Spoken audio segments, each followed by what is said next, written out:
সবার চিন্তা একটাই, দুনিয়া, দুনিয়া আর দুনিয়া। যে দুনিয়া সম্পর্কে নবী সাল্লাল্লাহু আলাইহি ওয়াসাল্লাম বলেছেন, একটু শোনেন। যে মনে করেন এটা একটা মহাসাগর, নবী সাল্লাল্লাহু আলাইহি ওয়াসাল্লাম বলছেন এখানে একটা আঙ্গুল ঢুকিয়ে দাও, দিয়ে বের করো। এই আঙ্গুলে যতটুকু পানি আছে এটা দুনিয়া, আর এই পুরো মহাসাগরে যত পানি আছে এটা পরকাল। একদিন সাহাবীদেরকে নিয়ে নবী যাচ্ছেন সাল্লাল্লাহু আলাইহি ওয়াসাল্লাম, একটা মৃত গাধা বা বকরির বাচ্চা পড়ে আছে, মৃত গাধা বকরির বাচ্চা। সাহাবীদেরকে বলছেন, হে আমার সাহাবীরা, তোমরা কি এই বকরির বাচ্চাটাকে 1 দিরহামের বিনিময়ে কিনতে চাও? কিসের বিনিময়ে? 1 দিরহাম। তো দিরহাম কি জিনিস সেটা পরে বোঝাবো এখন ইনশাআল্লাহ, ওইগুলো এখন বুঝবেন না। দিরহাম কি জিনিস ওটা পরে বুঝবেন। দিরহাম থাকলে আর রিজার্ভ কমতো না। দিরহাম থাকতো যদি কোনো কান্ট্রি রিজার্ভ আর কমতো না।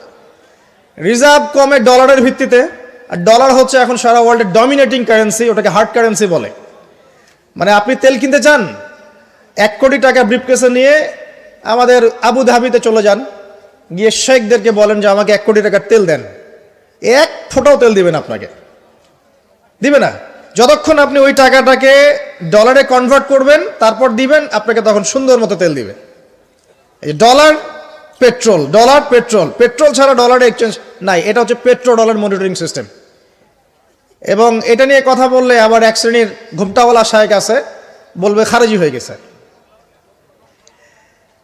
যাই হোক, এটা একটা জুলুম। কিরকম জুলুম? যে আপনি আপনার ইকোনমিক পুরো ব্যালেন্সটাকে ডলারের মানদণ্ডে যাচাই করতে হবে।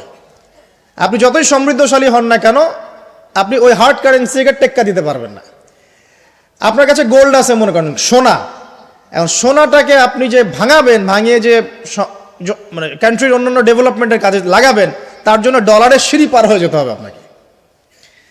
অথচ এই দিনার এবং দিরহাম রাসূল সাল্লাল্লাহু আলাইহি ওয়াসাল্লামের যুগের কারেন্সি ছিল, দিনার দিরহাম, যার ইন্ট্রিনসিক ভ্যালু বা অন্তর্নিহিত মান কখনো কমে যাবে না। দেখাচ্ছি, দাঁড়ান, আমি এমনি এমনি করে কথা বলি না। আসহাবুল কাহফ কত বছর ঘুমিয়েছিলেন বলেন? 309 বছর। 309 বছর। পকেটের মধ্যে কিছু কয়েন ছিল, সোনার আর রূপার কয়েন। এই এলাকা ছেড়ে চলে গেছে, গুহার মধ্যে ঘুমিয়েছে, রাত কাটাবে। আল্লাহ পাক ঘুম পাড়িয়ে রেখেছেন 309 বছর। 309 বছর ঘুম থেকে ওঠার পর তারা বলছে, কেম লাবিস্তুম, তোমরা কতদিন ঘুমিয়েছো? একজন বলছে লাবিস না ইয়াওমান আও বা'দা ইয়াওম, একদিন ঘুমিয়েছি বা একদিনের কিছু অংশ ঘুমিয়েছে। ঠিক আছে, ঘুম থেকে উঠেছে, এখন ক্ষুধার্ত আমরা, যাও এই মুদ্রাগুলো নিয়ে বাজারে যাও, বাজারে গিয়ে দেখো ফালয়ানজুর আইয়ুহা আজকা তুআমা, খেয়াল করে দেখো কোন খাবারটা উত্তম পবিত্র, ওটা নিয়ে আসো। তো 309 বছর একটা মুদ্রা নিয়ে ঘুমানোর পরেও মুদ্রার মান কমে যায়নি। ওই টাকা দিয়ে ঠিকই রুটি কেনা গেছে। এখন আপনি আপনার কারেন্সিগুলো নিয়ে 309 বছর ঘুমানো লাগবে না, আপনি 10 বছর ঘুমান। 10 লাখ টাকা নিয়ে 10 বছর ঘুমান। 10 লাখ টাকার মান যদি 9 লাখ টাকায় না নেমে আনছে, তাহলে আমি নাম বদলাই ফেলাবো। এখন 1 লাখ, দাঁড়ান, ঠিক বলেন না, দাঁড়ান, বোঝেন আগে। এখন এই যে 1 লাখ টাকার মানটা হারালেন আপনি, 1 লাখ টাকার মানটা আপনি হারিয়ে ফেললেন। তো ওই 1 লাখ টাকা আর্ন করার জন্য আপনাকে শ্রম দিতে হয়নি? আপনার মাথার ঘাম পায়ে ফেলতে হয়েছে না? তাহলে আপনার শ্রমটা গেল কোথায়? তাহলে কেউ আপনার শ্রমটা লুটে পুটে খেয়ে ফেললো। যেহেতু আপনার কারেন্সির মানটা ডলার বেসড, এই কারণে ওই মনিটরিং সিস্টেম যারা চালায় ওরা আপনার এভাবে করে শ্রমটাকে সিজ করে ফেলে দেবে।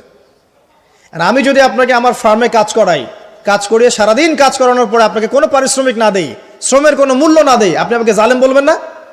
বলবেন কি না? ঠিক এই কারণে আমরা বলছি এই মনিটরিং সিস্টেমটাই জুলুম।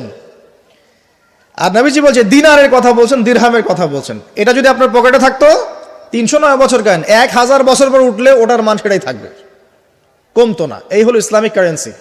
তো এটা নিয়ে কথা বললে আবার এক শ্রেণীর ঘুমটাওয়ালা শায়েখ আছে, কিছু সত্য কথা ওরা হজম করতে পারে না। তখন দেখা যায় যে একটা ফতোয়া দিবে, এ খারেজি হয়ে গেছে, মানে ফাইজলামি পাইছে আর কি। কে খারেজি একটু বলে নেই। খারেজি আকীদাটা কি আসলে? খারেজি আকীদা হচ্ছে কোনো ব্যক্তি যদি অন্য কোনো মুসলমানকে যদি কবিরা গুনাহ করার কারণে কাফের মনে করে। কথা বোঝেন? আপনি সুদ খেয়েছেন বা ঘুষ খেয়েছেন বা জেনা করেছেন, এগুলো কবিরা গুনাহ। এখন আমি যদি বলি যে সুদ ঘুষ জেনা করার কারণে আপনি কাফের হয়ে গেছেন, আপনাকে হত্যা করা জায়েজ, তাহলে আমি খারেজি। বুঝতে পারছেন কথা? কিন্তু আমি কি কখনো এরকম করে কথা বলেছি? এই যে মনিটরিং সিস্টেম নিয়ে কথা বললাম, এর সাথে কবিরা গুনার কি সম্পর্ক আর খাওয়ারিজমের কি সম্পর্ক? আবার কোনো কোনো ক্ষেত্রে দেখা যায় যে পলিটিক্যাল সমালোচনা করলে খারাজি টাইটেল দিয়ে দিবে। ওই যে বললাম আমাদের শেখদের কাছে যান মিডল ইস্টের, গিয়ে আপনি দেন, টাকা দেন, তেল দিবে না, ডলার না দিলে